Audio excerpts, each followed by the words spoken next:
Assalamualaikum warahmatullahi wabarakatuh. Hai guys, saat ini dunia telah dihebohkan dengan kemunculan coronavirus atau sering dikenal dengan COVID-19 yang berasal dari kota Wuhan, Cina. Sebuah virus yang menyerang manusia dan hewan. Akibat virus ini bisa menyebabkan penyakit infeksi saluran pernafasan mulai flu biasa hingga penyakit yang serius. Semua tingkat kehidupan manusia di semua wilayah dunia tak terkecuali dari dampak yang telah memakan ratusan korban meninggal dunia. Virus ini sangat cepat menyebar, yang menyebabkan tidak hanya negara Cina yang terdampak, namun juga mulai menyebar ke negara-negara lain di dunia, termasuk Indonesia. Pada masa pandemi COVID-19 ini, orang tua berperan penting dalam mendampingi anak. Orang tua adalah komponen keluarga yang terdiri dari ayah dan ibu dan merupakan hasil dari sebuah ikatan perkawinan yang sah yang dapat membentuk sebuah keluarga. Orang yang bertanggung jawab dalam satu keluarga dalam kehidupan sehari-hari disebut ayah dan ibu. Sehingga orang tua mempunyai tanggung jawab untuk mendidik dan membimbing anak-anaknya untuk mencapai tahapan tertentu yang mengantarkan anak untuk siap dalam kehidupan bermasyarakat. Karena orang tua sebagai pelaksana pendidikan dalam keluarga, maka orang tua sebagai pengemban tanggung jawab pendidikan anak usia dini, seorang ayah dan ibu berkewajiban mendidik, mengajarkan, dan menanamkan nilai-nilai kebaikan kepada anak-anaknya. Anak adalah amanat Tuhan yang dibebankan kepada orang tuanya. Oleh karena itu, orang tua harus menjaga, memelihara, dan menyampaikan amanah tersebut. Orang tua memiliki peran penting dalam belajar, salah satunya yaitu dalam hal pengawasan dan bimbingan pada anak. Pengawasan dan bimbingan pada anak wajib dilakukan karena bertujuan untuk mengawasi dan membantu kesulitan pada anak saat belajar. Adapun faktor bimbingan orang tua dalam belajar anak adalah: yang pertama, kesabaran. Orang tua harus memiliki sikap sabar. Orang tua tidak boleh memaksakan jalan pikirannya diberikan kepada anak.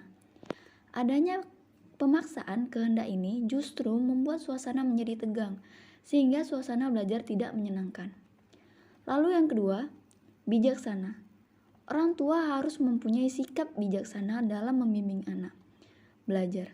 Contohnya seperti harus mengerti kemampuan yang dimiliki anak. Orang tua tidak boleh melakukan tindakan kasar kepada anak, memaksakan kemampuan anak. Adanya tindakan ini justru akan menyebabkan anak gelisah dan takut. Nah, orang tua juga wajib tahu dong, untuk mendampingi anak dalam belajar ada beberapa kiat-kiat yang dilakukan agar anak merasa nyaman, tenang, dan nyaman saat belajar.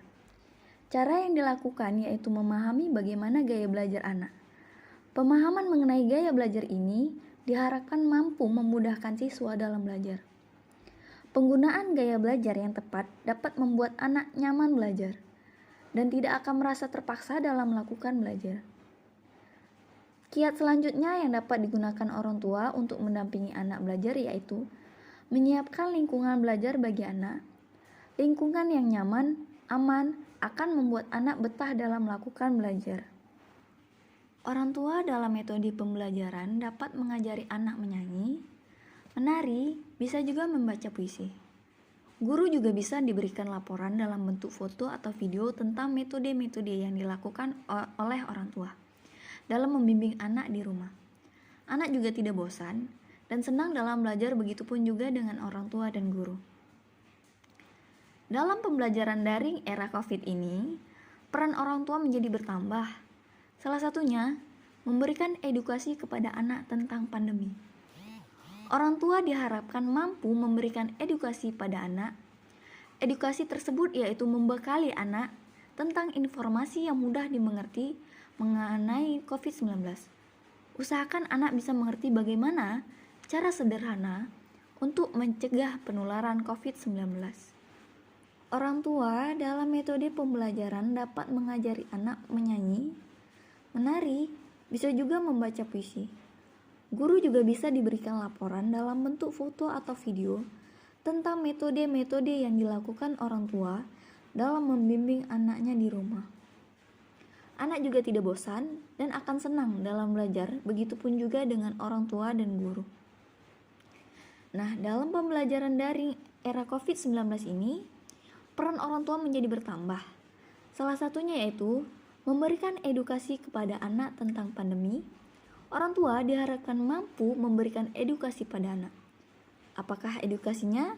Edukasi itu yaitu memberikan anak informasi atau membekali ia informasi yang mudah dimengerti mengenai COVID-19. Usahakan anak bisa mengerti bagaimana cara sederhana untuk mencegah penularan COVID-19.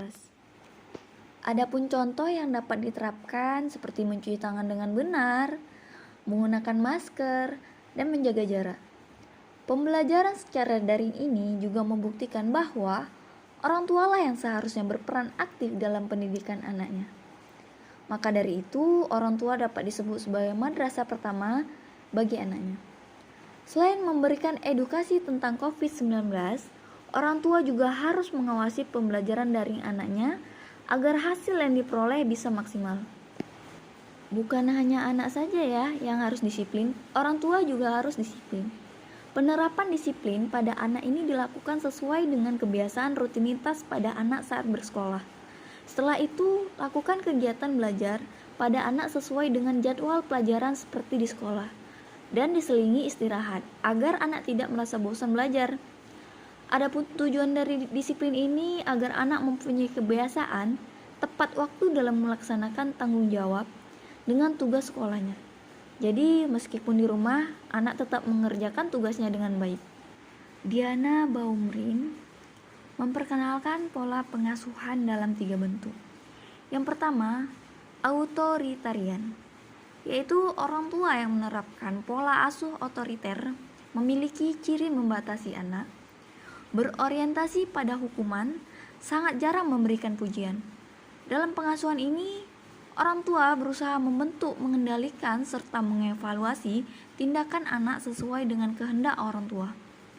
Dampak dari pola ini sendiri menjadikan anak tidak stabil emosinya, cenderung pasif, tidak mandiri, penuh dengan konflik, kurang percaya diri, dipenuhi rasa khawatir jika tidak sesuai dengan kehendak orang tua, sehingga kurang mengeksplorasi diri dan menghindari tugas-tugas menantang. Lalu yang kedua, permisif. Ini ialah orang tua dengan pengasuhan permisif cenderung sedikit memberikan perintah. Ia jarang menggunakan kekuasaan dalam mencapai tujuan. Dalam pola asuh ini, orang tua memberikan kebebasan kepada anak, memanjakan anaknya, membiarkan anak melakukan apapun tanpa bimbingan.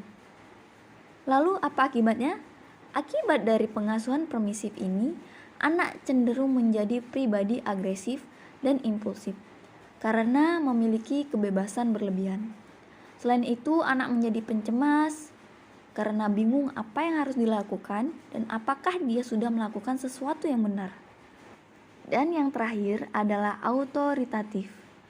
Orang tua dengan pengasuhan autoritatif disebut dengan orang tua yang demokratis. Dalam pengasuhan orang tua tetap memiliki standar perilaku dan juga tetap responsif terhadap kebutuhan anak. Ciri pengasuhan demokratis, orang tua mendengarkan pendapat anak, mengarahkan, menghargai, menerapkan standar perilaku dengan jelas dan konsisten, serta tetap mengenali kebutuhan penting bagi anak. Di masa depan, anak yang mendapatkan pengasuhan demokratis cenderung menjadi pribadi yang hangat, merasa dihargai, percaya diri, memiliki kematangan emosi dan sosial yang baik. Setelah beberapa paparan yang telah saya sampaikan, tentunya tidak kalah penting bahwa dalam menghilangkan kejenuhan anak selama belajar di rumah, orang tua harus memberikan motivasi bahkan membuat kegiatan yang menyebabkan anak nyaman tinggal di rumah. Tentunya itu harus sesuai hal yang dilakukan di rumah sehari-hari seperti membantu orang tua, memasak, dengan diajari setiap prosesnya atau mungkin membuat makanan ringan dengan kreatif anak namun tentunya dalam pengawasan orang tua. Nah, itu tadi beberapa paparan yang telah saya sampaikan tentang peran orang tua dalam mendampingi anak di masa COVID-19. Semoga bermanfaat bagi pendengar dan bagi kita semua. Dan jangan lupa like, comment, and subscribe channel ini Mudah-mudahan channel ini berkembang agar saya dapat memberikan edukasi yang lebih baik lagi. Assalamualaikum warahmatullahi wabarakatuh.